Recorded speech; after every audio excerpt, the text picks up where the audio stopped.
Bonjour chers élèves, aujourd'hui on va débuter une nouvelle séance e-learning qui sera consacrée à la récapitulation des leçons.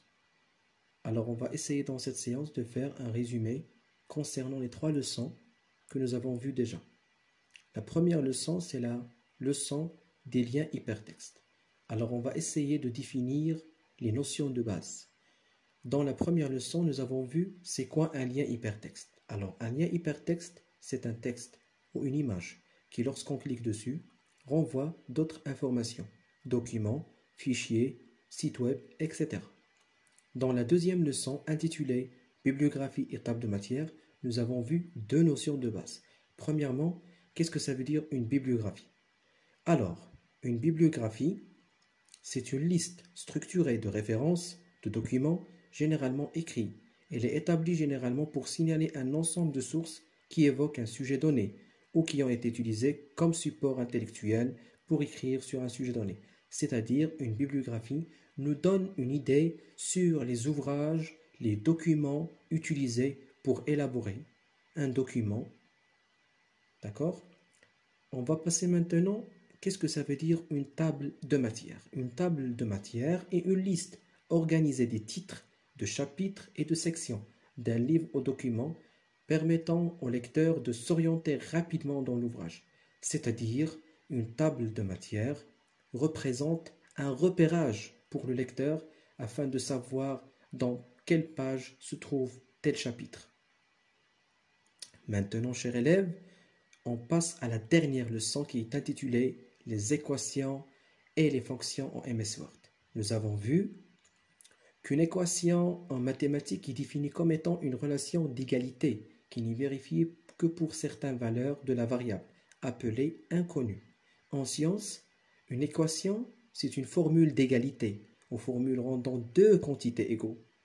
On passe maintenant à la dernière partie, qui est la fonction. Alors, les fonctions, ce sont des outils très puissants des mathématiques qui interviennent dans de nombreux domaines de la vie courante, par exemple l'économie, la science, etc. Ils permettent, par exemple, de généraliser des situations ou de résoudre des problèmes d'optimisation. Après avoir défini les notions de base, on va partir maintenant voir la partie pratique de la leçon. Pour cela, j'ai préparé un document dans lequel on va essayer de pratiquer ces 3 leçons. Nous avons ici 2 phrases. La première phrase, cliquez ici pour consulter votre site web.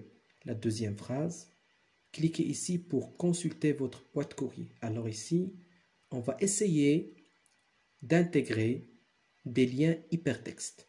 Pour cela, je vais sélectionner ma phrase ici, cliquez ici. Dans l'onglet Insertion, dans le groupe Lien, je vais choisir Insérer un lien. Une boîte de dialogue s'affiche, 4 onglets apparaissent. Alors moi, je vais choisir le premier onglet qui est intitulé Fichier aux pages web existantes. Je vais cliquer sur le premier onglet et là, dans la barre d'adresse, je vais essayer d'écrire mon adresse. Par exemple, www.google.com. D'accord? Alors, je vais mettre OK. Voilà, le lien est créé. Si je mets par exemple CTRL et clique, voilà le lien est créé. Maintenant, on veut faire un lien vers une boîte email. Pour cela, je dois sélectionner la phrase. Dans l'onglet Insertion, dans le groupe Lien, je vais choisir Insérer un lien. Et là, je vais choisir le 4e onglet qui est intitulé Adresse de courrier. Alors là, je vais mettre une adresse, n'importe quelle adresse, par exemple, ahmed@yahoo.fr.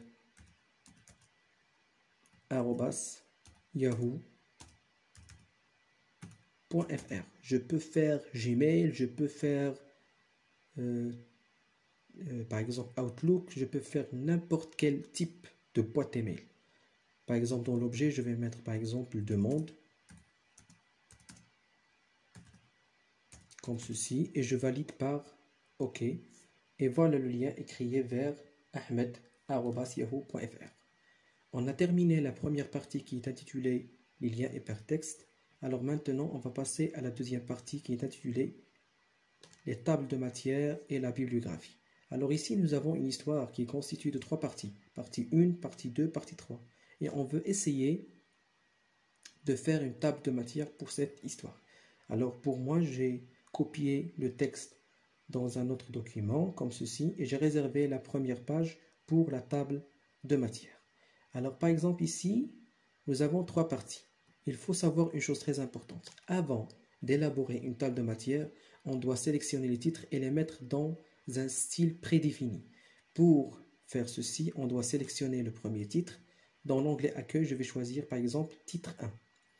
La même chose pour la partie 2, titre 1. Je dois conserver le même style. Concernant le titre 2, c'est pour le sous-titre. D'accord? Partie 3, je vais la mettre par le style titre 1. Alors maintenant, après avoir mis tous les titres dans le même style, je vais prendre par exemple ici la première page et dans l'onglet référence, je vais choisir table de matière. Nous avons ici 2 types de table de matière, soit table de matière prédéfinie, soit table de matière personnalisée, comme ici. Alors pour moi, je vais choisir table de matière prédéfinie. Voilà, une table de matière est créée. Partie 1, partie 2, partie 3 se trouve dans la page 2 exactement. Si je mets par exemple ici la partie 2 dans une autre page, comme vous voyez ici, je vais essayer de mettre à jour ma table de matière. Je vais sélectionner ma table et je vais mettre à jour la table. Je vais choisir la deuxième, mettre à jour toute la table. OK. Voilà, comme vous voyez ici, la partie 1 se trouve dans la page 2, la partie 2 et la partie 3 se trouvent dans la page 3. Après avoir terminé cette partie, il faut savoir une chose très importante. Pour insérer une bibliographie, on doit choisir ici bibliographie et on va déterminer quel type, soit bibliographie prédéfinie ou bien insérer une bibliographie. Alors maintenant, on passe à la troisième et la dernière leçon, qui est la leçon des équations et des fonctions. Alors, par exemple, si je veux insérer une équation mathématique, comment je vais procéder? Dans un premier temps, je vais dans l'onglet Insertion, dans le groupe Symbole, je vais choisir Équation. Alors là, il y en a 2 types des équations, soit des équations prédéfinies, soit des équations qu'on va insérer nous-mêmes. Alors moi, je vais choisir par exemple insérer une nouvelle équation. Très bien. Alors, un onglet apparaît qui est nommé Équation et qui nous donne plusieurs possibilités. Alors par exemple, si je veux insérer une équation simple, je vais mettre 2x plus 3 sur 2, je vais choisir fraction, comme ceci. Je vais mettre ici 3 et ici 2. Égale, par exemple, 3x moins 6. D'accord? Et voilà, j'ai pu réaliser ma première équation. Si je veux enregistrer cette équation dans la galerie des équations, il suffit de cliquer ici et de l'enregistrer comme nouvelle équation. D'accord? Maintenant, on passe à la partie des fonctions. Alors, il faut savoir une chose très importante, c'est que les fonctions ou bien les formules sont toujours employées dans des tableaux. D'accord? On a besoin d'un tableau pour employer des formules ou bien des fonctions. Alors, par exemple ici, on veut calculer la somme de 2 nombres, nombre 1 et nombre 2. Pour cela, dans l'onglet Mise en page, je vais choisir dans le groupe Données, Formule. D'accord? Et là, je vais mettre par exemple SUMLEFT. Qu'est-ce que ça veut dire SUMLEFT? Ça veut dire qu'il va faire la somme des nombres qui se trouvent à gauche de la cellule sélectionnée. Je vais mettre par exemple le format du nombre et je valide par OK. Et voilà, il a pu faire l'opération, c'est-à-dire 158 plus 523. Si je veux utiliser une autre technique, alors je vais cliquer sur Données, F de X, et là, je vais essayer de mettre la référence des cellules. Par exemple, ici, nous avons la colonne A et la ligne 3. La colonne B et la ligne 3. Je vais mettre par exemple A3 plus B3. Et je valide par OK. Voilà, j'ai pu faire l'opération sans utiliser la fonction SUM. Pour le produit, la même chose. Je vais dans l'onglet Données, la commande Formule, et là je vais choisir une autre commande intitulée Product, qui veut dire le produit. Je vais chercher ici, voilà, Product, et là je vais mettre Left. C'est pour calculer tout ce qui se trouve à gauche. Et je valide par OK. Voilà, le calcul est fait. Ou bien, il suffit de cliquer sur F de X et on va travailler avec la référence des cellules. Par exemple, ici, nous avons A3 étoiles, car étoile, c'est la multiplication B3 et on valide par OK. Voilà, nous avons fait le produit des deux nombres. Maintenant, on passe à la dernière fonction qui est la fonction moyenne. Alors pour cela, je vais cliquer sur Données, F de X, et là je vais utiliser une fonction spécifique nommée Average, qui veut dire la moyenne. Alors je vais chercher Average, voilà, et je vais mettre Left.